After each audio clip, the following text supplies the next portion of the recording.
La entrevista de hoy recibe a Jean Malpas. Él es una psicoterapeuta familiar que trabaja cuestiones de trauma y también de reconciliación a propósito de la comunidad LGBTTI.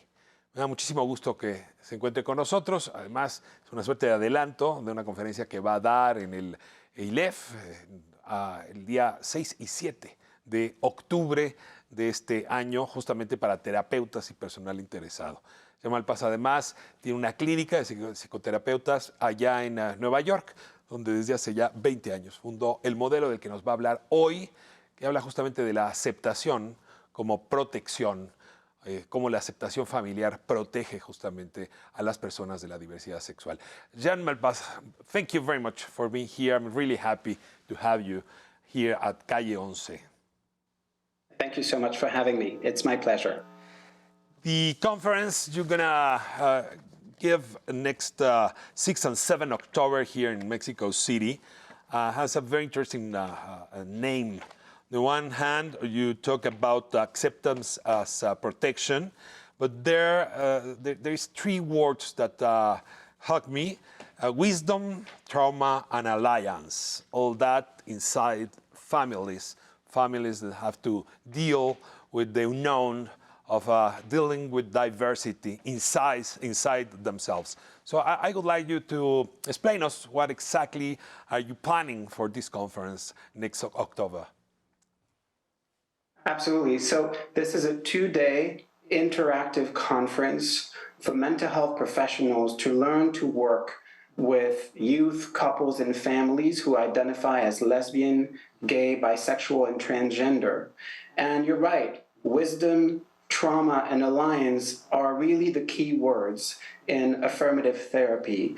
Our goal with ILEF and the Mexican National Commission on Human Rights is really to train therapists to be able to, on one hand, understand the pain and the difficulty that LGBT people, children, adolescents, couples, and families face every day and need to talk about when they come to therapy, but also not to reduce them to trauma and pain, to also understand their richness, to understand their wisdom, to understand the ways in which young people are redefining gender and sexuality, the ways in which LGBT couples are creating new norms for happiness inside a marriage, and also for alliance. The majority of therapists do not identify as LGBT themselves, and therefore need to understand how to work multiculturally, how to work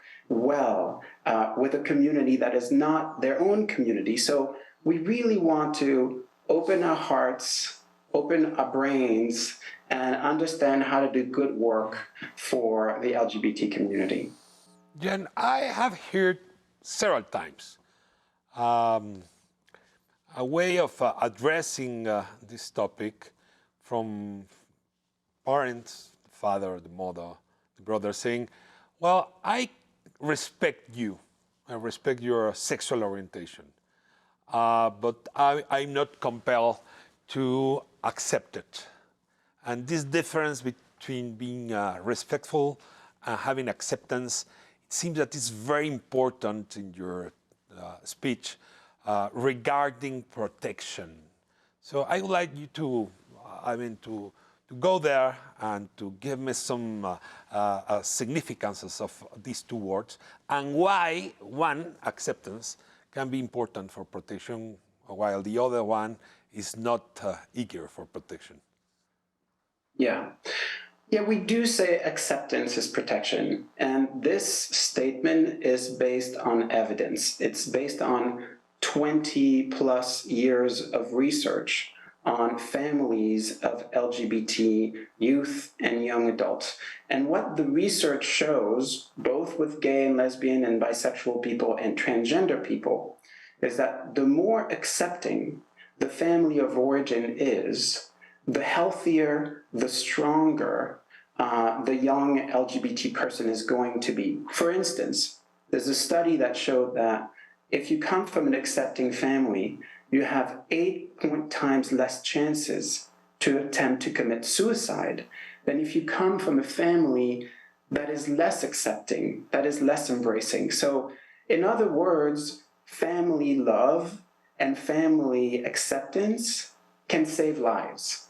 And that's what I want parents who struggle, therapists who struggles, brothers and sisters who struggle, and love their family members, love their children, and want to help them, they can. And by being loving and accepting, they will save the life and they will save the well-being of their family member. Is there any difference between respecting and accepting?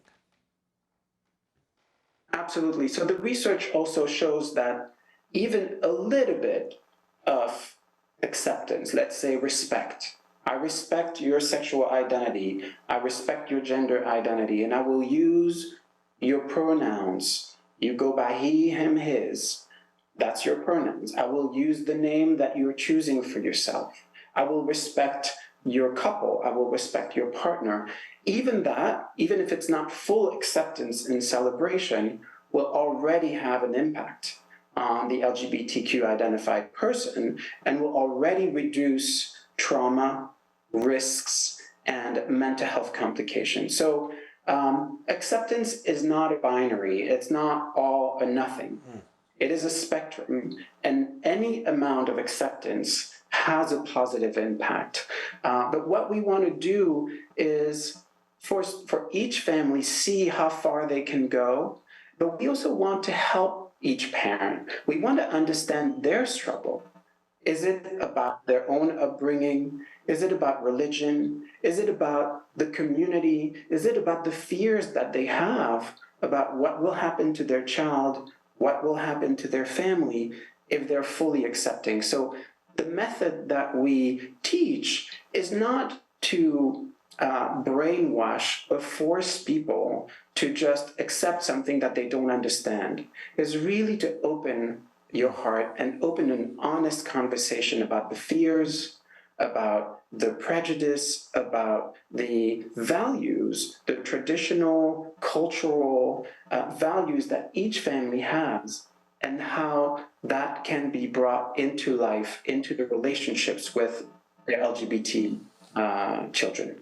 This idea of acceptance as protection is addressed to families, is the main goal of your conference, but then I think acceptance as protection can be as well addressed to societies, to a city, to an extensive network.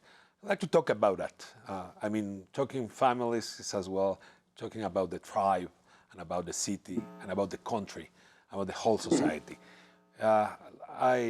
Voy a hacer un corte y regresamos un momento para seguir hablando con Jean Malpas a propósito de esta conferencia que dará aceptación como protección para la comunidad de la diversidad. Estoy con Jean Malpas aquí en Calle 11. Él ha desarrollado un método de psicoterapia para conversar sobre el trauma, la aceptación, la protección de las personas pertenecientes a la comunidad LGBTTI. Thank you very much, Jean, for being here. And going back to one of the topics we addressed in the last segment, I want to ask you if when you're treating a person from the LGBTTIQ community, if there is always a trauma, why do you mention trauma I mean, why do you mention this word trauma as a key word of your conference? There is always a trauma when you're talking about this therapy? Mm-hmm. It's a very good question. You know, in mental health and in human diversity, you can never generalize completely anything. So when we work with LGBTQ people, we never make an assumption that someone will have experienced and been impacted by trauma. But we do know that every LGBTQ young person goes through a process of minority stress and sometimes a small trauma, sometimes a big trauma related to oppression, invisibility, lack of acceptance, fear of bullying, fear of not finding love or accepting in the family or in society. So this conference really is about building bridges. It's about helping people in families, in communities, in clinical treatment, understand one another and create strong connection across cultural differences, identity differences. To some extent, it's good citizenship. It's learning to live together. Mom and dad, and the son and a daughter, and the uncles and aunts are all different. And we all have different identities, including sexual and gender identity. How do we build bridges so that we are a strong family, a strong community, a strong society? So these are really the core value behind the model. And with each individual, with each family, we will assess resilience, the strength of the family, trauma, the difficulties, the vulnerabilities, the pain, maybe the mental health or the mental illness that exists in the family.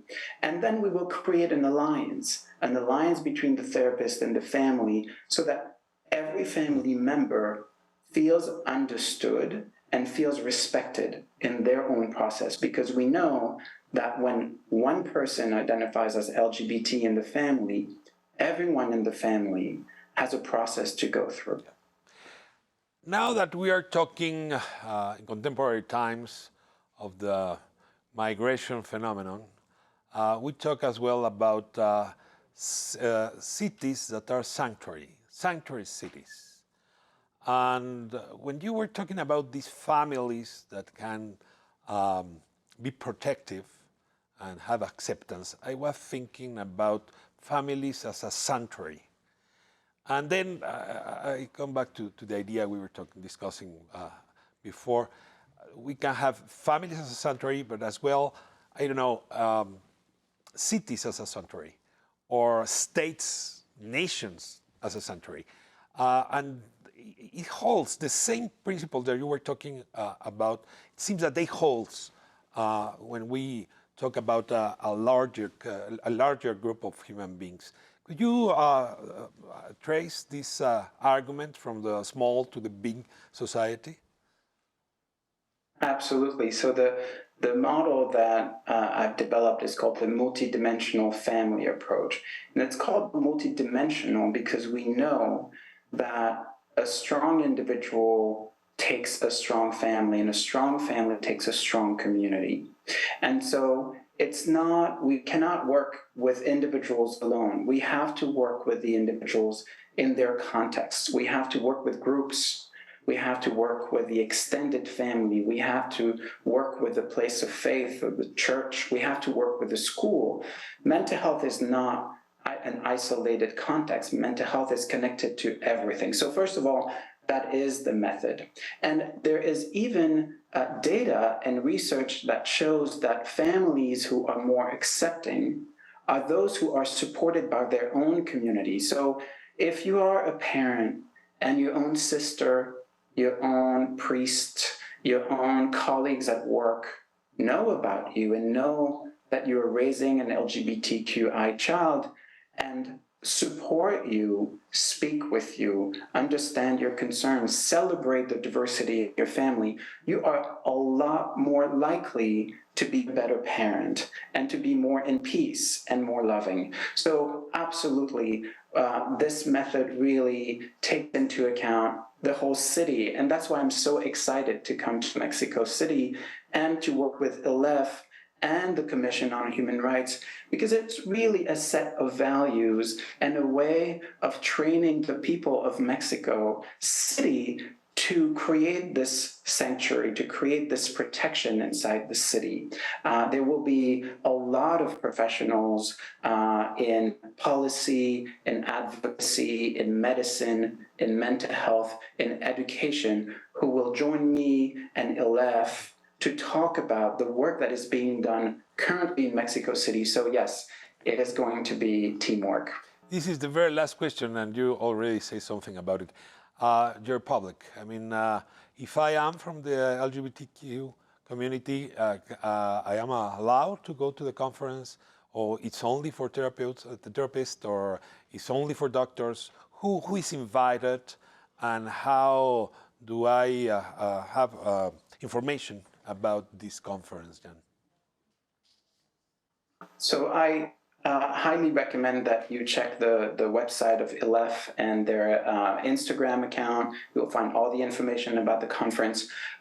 It is predominantly organized for mental health professionals, but if you are a member of the LGBT community and you want to learn about trauma and healing and wisdom, if you are a member of a couple, if you are a parent, if you are an educator, if you are a doctor, and you want to be an ally, you want to understand how to run a better school, you want to understand how to provide better medical services that are culturally competent, if you're a social worker, if you have any connection to the LGBTQ community and want to learn about it in a systemic and relational way, please do come. There's a very important fact. You know, in the United States, a recent poll showed that in Generation Z, which is a generation between 15 and 25-year-old, 20% of that generation identifies as LGBTQ. And that's not just in the United States. So I'm saying this to say, this is a very large community that is made of young people and young adults and people of all ages. So a lot of people are concerned with becoming better allies, and they are all invited. Wisdom, trauma, and alliance. Acceptance as protection are the 5 keywords of this conference. I don't want to miss it. I don't want to miss Jean Malpas giving this talk. Thank you very much for being here at Calle 11, and see you October 6 and 7 there at the ILEF in the south of the Mexico City. Y si usted está interesado en tener los datos precisos, ya lo decía Jean, puede acudir a la cuenta de Instagram y también a la página del ILEF para informarse. Thank you very much, Jean Malpas, and see you here in Mexico. Welcome. Muchas gracias, Ricardo. Thank you.